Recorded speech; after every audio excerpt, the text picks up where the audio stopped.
오늘 피는 거짓 편을 벌입니다. 민강 유통을 뒤덮은 소문은 한 줄로 요약됐는데요.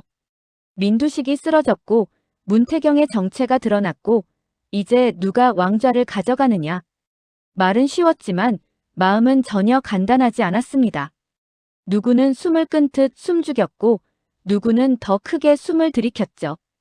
피의 방향이 하루 만에 바뀔 수도 있다는 사실이 모두를 목덜미까지 서늘하게 만들었습니다.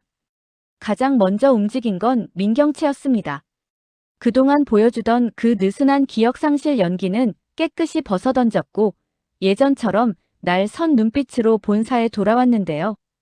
돌아오자마자 민경채는 민수정과 민지섭을 따로 불러 지분을 자신에게 모아달라고 요구했습니다. 말투가 딱 잘라 떨어졌고 숫자를 읊을 때의 목소리는 한치의 떨림도 없었습니다. 민지섭이 제일 빨리 반응했는데요. 민씨도 아닌 루시아가 회장이 되는 꼴은 못 본다라며 경채의 편을 들겠다고 못을 박았습니다. 그 말 끝에 곧장 명함을 만지작거렸고 눈동자는 묘하게 기대와 불안 사이를 오갔죠. 반면 민수정은 단박에 대답하지 않았습니다. 생각할 시간이 필요하다라며 애매하게 웃었는데요. 그 웃음은 얇았고 얇은 만큼 계산기가 빠르게 돌아가고 있었습니다.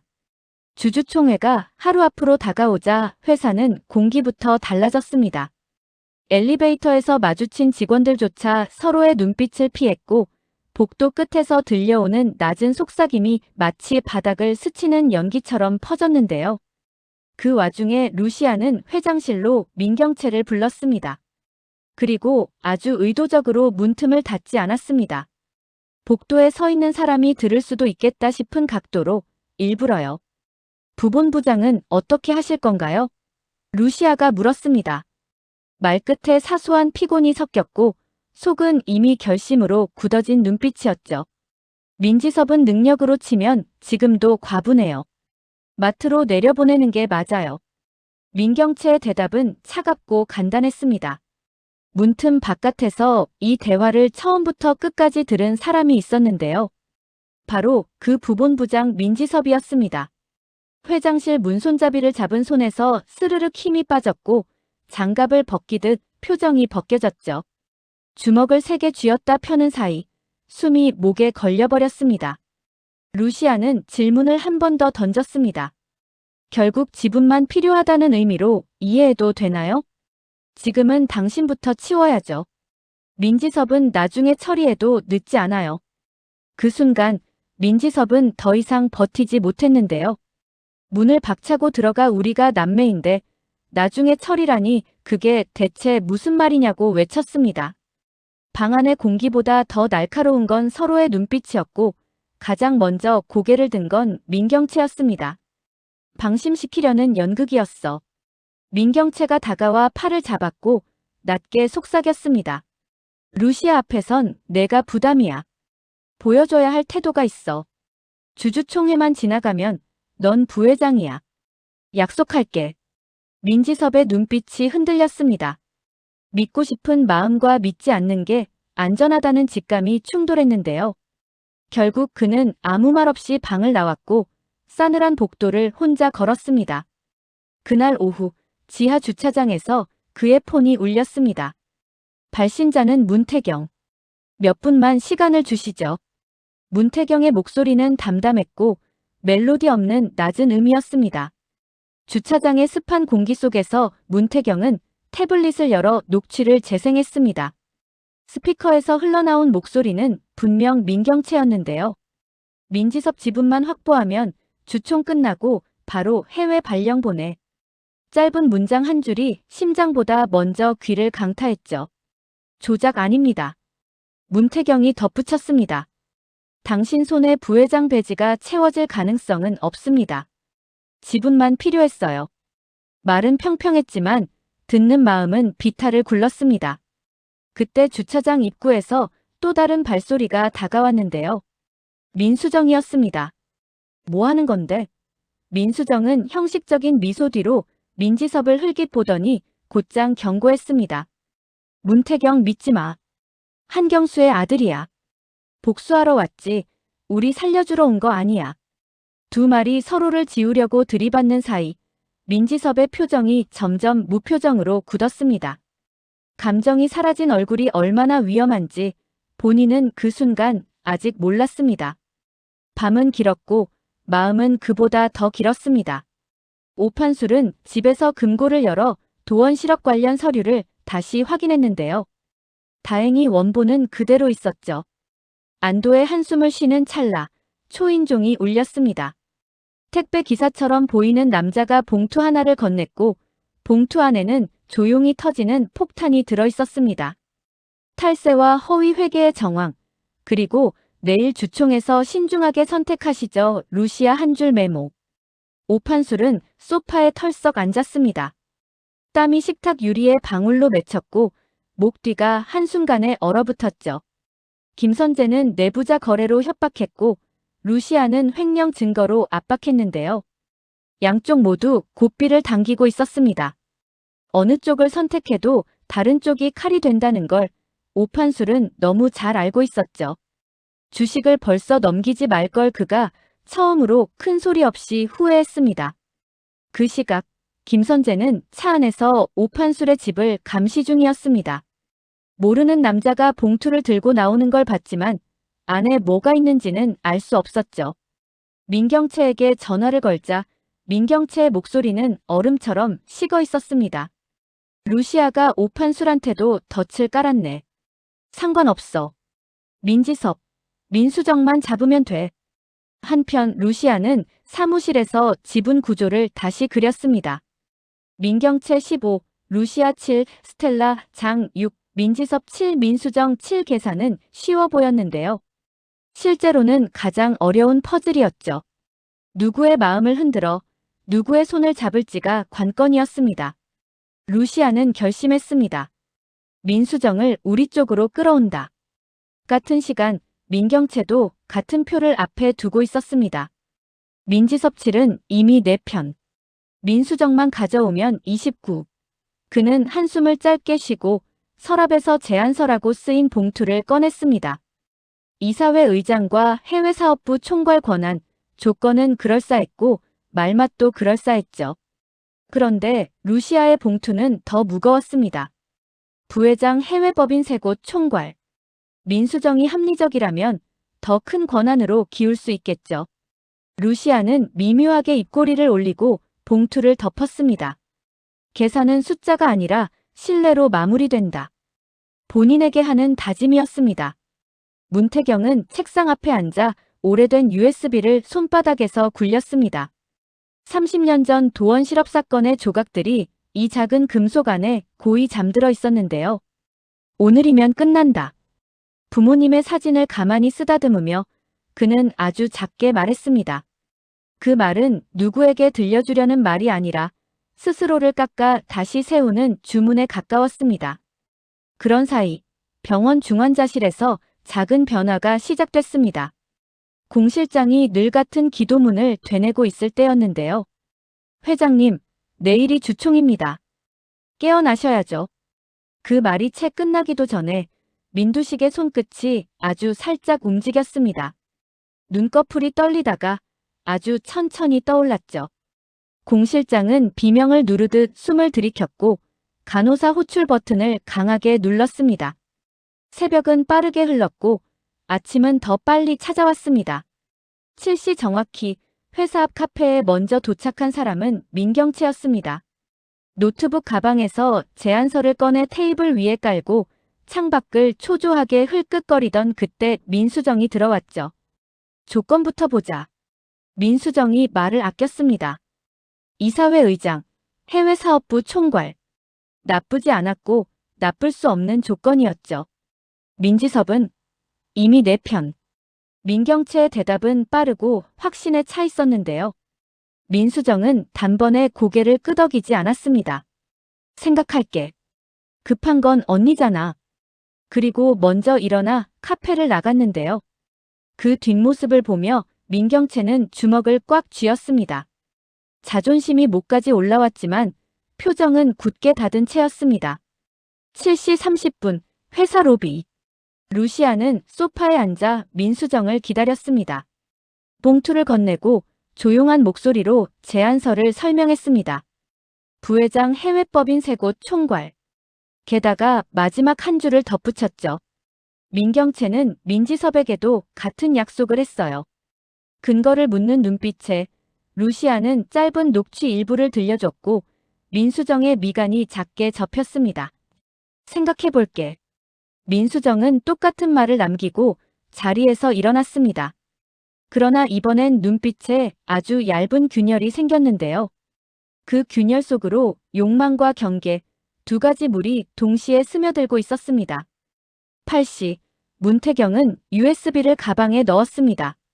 스텔라 장의 전화가 왔고 둘은 최종 확인을 마쳤습니다. 주총 끝나면 공개해. 네. 문태경은 짧게 대답하고 부모님 사진을 다시 한번 쓰다듬었습니다. 오늘 끝낼게요. 8시 30분, 민경채 사무실 문이 벌컥 열렸습니다. 김선재가 숨을 거칠게 몰아쉬며 들어왔죠. 깨났어. 회장님. 민경채의 얼굴에서 피기가 싹 가셨고 손에 들고 있던 펜이 또각 소리를 내며 떨어졌습니다. 주총에 직접 오신대. 같은 소식이 루시아에게도 전해졌습니다. 모태주는 간단히 그러나 단호하게 알렸죠. 깨어났습니다. 루시아는 창밖을 잠깐 바라봤습니다. 오늘 운명이 직접 걸어오겠구나. 그리고 곧바로 정신을 붙들었습니다. 민수정부터 잡아야 해. 지금. 9시. 로비는 소문으로 끓기 시작했습니다. 직원들의 눈동자가 엘리베이터 숫자를 따라 위아래로 튀었고 누구는 휴대폰을 뒤집어 책상 서랍에 밀어 넣었습니다. 그때 복도에서 민경채와 루시아가 정면으로 마주쳤습니다. 말은 짧았고 눈빛은 길었습니다. 오늘 끝내요. 민경채가 먼저 던졌습니다. 끝이 어딘지부터 정하죠. 루시아가 받아쳤습니다. 9시 30분 주차장에 검은 차가 들어왔습니다.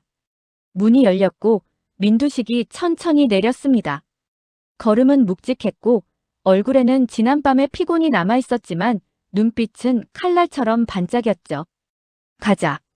그는 누구에게랄 것도 없이 말했고 경호팀은 무겁게 따라붙었습니다. 주주총회 시작 10분 전 회의실은 숨조차 크지 않았습니다. 자리에 앉은 4사람 민경채, 루시아, 민지섭, 민수정 은 각자의 종이 위에 각자의 손을 올려놓고 있었는데요. 누구도 먼저 눈을 피하지 않았고 누구도 먼저 말을 시작하지 않았습니다. 그때 문이 열리고 모두가 일어섰습니다. 민두식이 단상으로 걸어와 앉았고 물 한 모금을 넘긴 뒤 방을 훑었습니다. 시작하기 전에 내가 먼저 할 말이 있다. 목소리는 낮았지만 단단했습니다. 나는 아직 살아있다. 민두식이 첫 문장을 던지자 공기가 작게 움찔했습니다. 내가 쓰러진 사이에 너희는 재밌었겠지. 그는 냉소처럼 웃었고 고개를 돌려 민경채를 봤습니다. 15%로 회사를 뒤집겠다고. 그 다음은 민경채는 바로 대답하지 못했습니다. 침이 목에 걸려 한 번 삼키고 숨을 고르는 사이 민두식은 시선을 옮겼습니다. 루시아를 보며 말했죠. 너도 궁금하긴 했다. 왜 내 곁에서 끝까지 버티나? 루시아는 어깨를 펴고 시선을 맞받았습니다. 오늘 끝까지 듣고 끝까지 말하겠습니다. 단단하고 흔들리지 않는 톤이었습니다. 바로 그때 민수정이 자리에서 일어났습니다. 저 먼저 말하겠습니다. 모두의 시선이 그녀에게 꽂혔죠. 가방에서 2개의 봉투를 꺼내 책상 위에 나란히 놓았습니다. 한 봉투에는 민경채, 다른 봉투에는 루시아.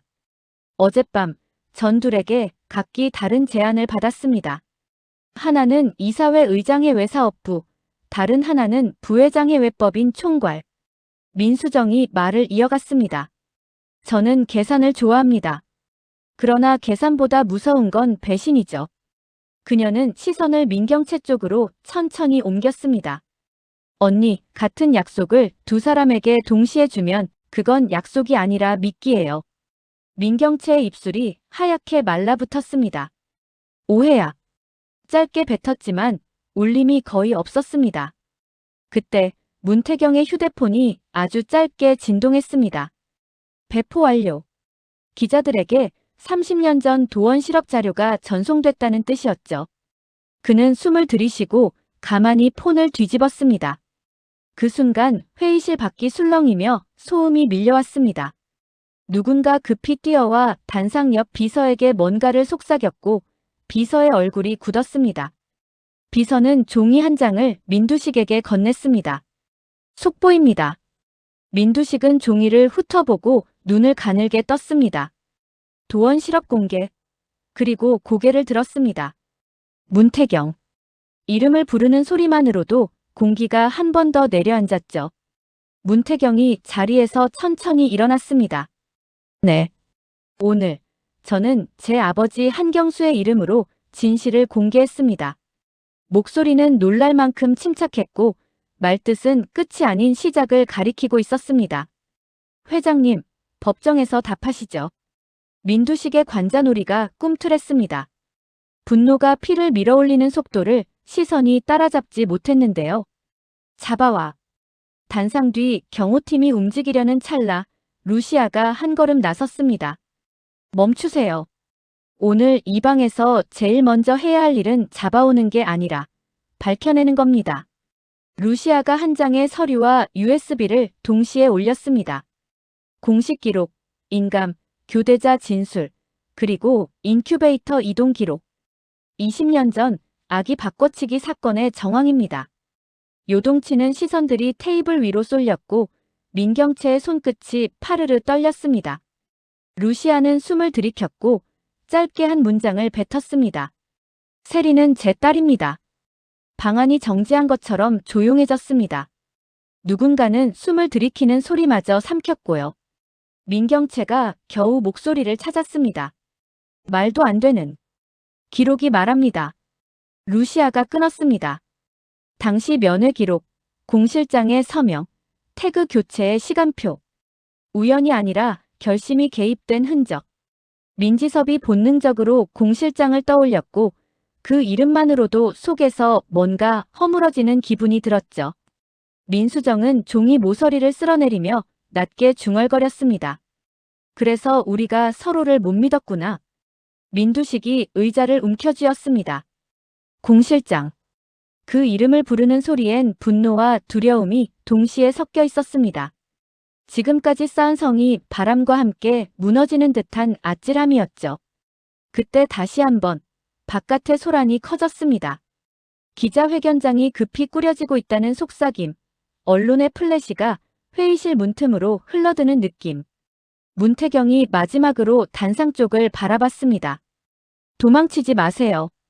오늘 끝냅시다. 민두식은 눈을 감았다 뜨더니 의외의 선택을 했습니다. 주주총회 취소다. 모두가 놀랐습니다. 오늘은 표로 가를 문제가 아니다. 그리고 조용히 덧붙였죠. 법정에서 가리자. 내 죄도, 너희 죄도, 진짜 후계도. 민경채가 자리에서 비틀거리듯 일어났습니다. 아버지, 전. 입 다물어라. 민두식의 목소리는 오히려 낮았지만 방의 모든 소리를 제압했습니다. 내 약속은 약속이 아니었다. 나는 이제 내가 누구인지 다시 확인해야 한다. 그 말이 끝나자 민수정이 작은 한숨을 내쉬고 봉투를 걷어들였습니다. 저는 내 권한을 유보하겠습니다. 누가 회장이 되든 거짓의 서명을 먼저 지우고 나서 얘기해요. 민수정의 눈빛은 처음으로 흔들리지 않았습니다. 이득보다 무서운 게 이름 없는 배신이라는 걸 그는 정확히 알아버렸죠. 민지섭은 조용히 자리에서 일어나 회의실을 나갔습니다. 복도를 걸으며 손바닥을 봤는데요. 억울함도 분노도 잠깐 그 자리엔 낯선 결심이 고여들고 있었습니다. 이제 내 이름으로 내 자리를 만든다. 약속도 미끼도 아니고 자기 이름 석 자로요. 회의실에는 루시아, 문태경, 민두식만이 남았습니다. 세 사람의 눈빛이 얽혔고 누구도 먼저 고개를 돌리지 않았습니다. 루시아가 아주 천천히 입을 열었습니다. 회장님, 복수는 여기까지입니다. 그 다음은 기록과 책임입니다. 공실장은 법으로 가고 세리는 제가 말하겠습니다. 어머니로서 책임을 지겠습니다. 문태경이 그 옆에서 한 발 물러섰습니다.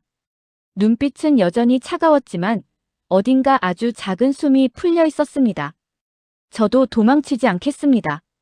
법정에서 증언하죠. 제 이름으로. 민두식은 두 사람을 번갈아 보다가 고개를 끄덕이지도 고개를 젓지도 않았습니다. 오늘 나는 처음으로 내 선택이 내 피를 배신했을 수 있다는 생각을 했다. 목소리는 낮았고 낮은 만큼 멀리 퍼졌습니다. 그 죄를 내가 직접 확인하겠다. 그날 오후 언론은 도원 실업 사건의 자료를 받아들고 동시에 기사를 쏟아냈습니다. 사진, 서명, 전자우편, 회계 파일. 오래된 금속 상자에서 꺼낸 듯한 증거들이 한 줄 한 줄 세상으로 흘러나왔습니다. 댓글창은 뜨겁게 달아올랐고 민강 유통의 주가는 숨을 몰아쉬듯 출렁였죠. 오판술은 회의를 마치고 늦은 밤까지 책상 앞에 앉아 있었습니다. 신중하게 선택하시죠. 루시아라는 메모가 눈앞에서 자꾸 떠나질 않았는데요. 결국 그는 펜을 들어 짧게 한 줄을 썼습니다. 내 권한, 공개조사에 동의. 그 한 줄이 본인을 안전하게 해줄지는 아무도 몰랐지만 최소한 거짓의 줄에 더 얽히지는 않겠다는 선언이었죠. 밤 11시 민수정의 폰에 두 통의 메시지가 동시에 도착했습니다. 내일 10시 기자회견에 참석 바랍니다. 민강 내일 10시 법원에 자료 접수 검찰. 그녀는 폰을 내려놓고 창밖을 오래 바라봤습니다. 이제 숫자가 아니라 방향이구나. 처음으로 그렇게 생각했습니다. 그 시각 민지섭은 혼자 빈 회의실에 들어가 불을 켜고 화이트보드에 큼직하게 네 글자를 적었습니다. 내 이름으로.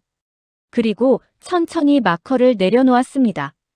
누군가의 약속에 기대어 올라가던 계단을 버리고 처음으로 맨바닥을 딛는 느낌이었죠. 루시아는 집무실에서 오래된 봉투를 꺼내 다시 확인했습니다. 신생아실 기록 사본, 친자 확인 결과, 공실장 면회 서명. 종이마다 손에 체온이 묻어나는 듯했고 종이 냄새가 오래 묵은 상처처럼 가슴에 스며들었습니다. 세리에게 내가 말한다. 그 말은 결심이었고 두려움이었습니다. 문태경은 빈 복도를 걸어나가며 부모님의 사진을 다시 한번 들여다봤습니다. 이제 복수가 아니라 회복입니다.